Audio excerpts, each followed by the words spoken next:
All right, there's a lot going on this morning. Let's get caught up on some of the headlines making news around the country with today's panel. They call this one Catching Up. I call it the index card segment. Here's my first index card with the first headline. We are going to the Washington Post this morning. Here's the headline. Ted Cruz takes 2016 campaign to the air with Easter weekend TV buys. This is his first ad as a presidential candidate. Is entitled Blessing. Do we have a clip of this? Is that right? There we go, just showing the video of it, not the actual sound. But there's the ad. So Ted Cruz already up on the air. And of course, this all comes in the backdrop of there's a new poll out this week. You know, Ted Cruz was stuck there in single digits on the Republican side. He announced his candidacy about 2 weeks ago. Suddenly, he's at the top. Exactly. I think people are going to be surprised by him. He's very personable, at least around the Capitol he is, and I think he's like that on the trail as well, and I think him and Rand Paul are going to surprise some people. Yeah, it's one of those, you watch him work those rooms, too, and you see with the base that he's going after. I was going to say, like, personable it works for is some, one word, and then personality. He has a lot of personality, I would say is definitely true. I also think probably Republicans are relieved to have someone just actually announce. I think if I were a Republican, I'd be like, oh, okay, someone's running. Here comes this Tuesday. Rand Paul is going to announce his candidacy. Marco Rubio the week after that. So it is beginning. Let's check the articulate and passionate people who are going to be entering this race. There will be a lot of them, I'm sure. Let's see here. The Hollywood Reporter this morning. What's making news out there? Lucille Ball fans lead crusade against frightening hometown statue. Look at this. This is Jamestown, New York. This is Lucille Ball's hometown.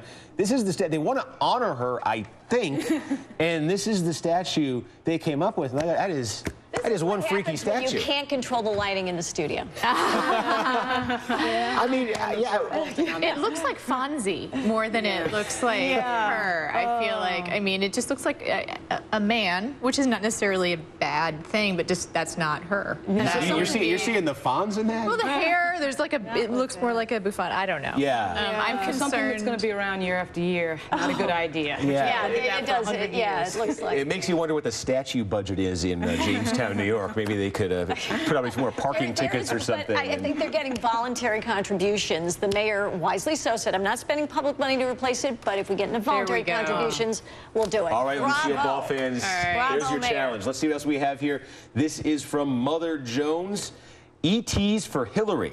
Why UFO activists are excited about another Clinton presidency. So listen to this. Capitol Hill's only registered, this actually exists, only registered UFO lobbyist. Stephen Bassett is his name. He's hopeful for a Hillary Clinton presidency because he believes she could give full disclosure on what the government knows about aliens. And I think this is also all those deleted emails. I mean, who knows what was in Well, I think the reason too is I think the reason here it's not on my card, but I'm going to ad-lib. I think one of her top advisors actually has now publicly said that he believes in UFOs. John Podesta. So I think that's really the reason for this. Right. But to have Hillary Clinton in full disclosure in the same sentence is kind of comical right now with the email thing. But the Podesta's into it. That's interesting. Well, they'll do anything to distract from the real story. That's right. UFOs are coming. All right. Anyway, that's this hour's Catching Up. We're going to do some more headlines next hour too with the panel. But still ahead, you haven't seen him like this before. Chris Christie. Look at this picture. Chris Christie puts on an apron. He gets cooking. He gets talking about Bridgegate. You have got to see these clips. We're going to have them all for you later. And coming up, still in the middle of a historic drought, California Governor Jerry Brown admits where he went wrong last year, calling for water restrictions. I call for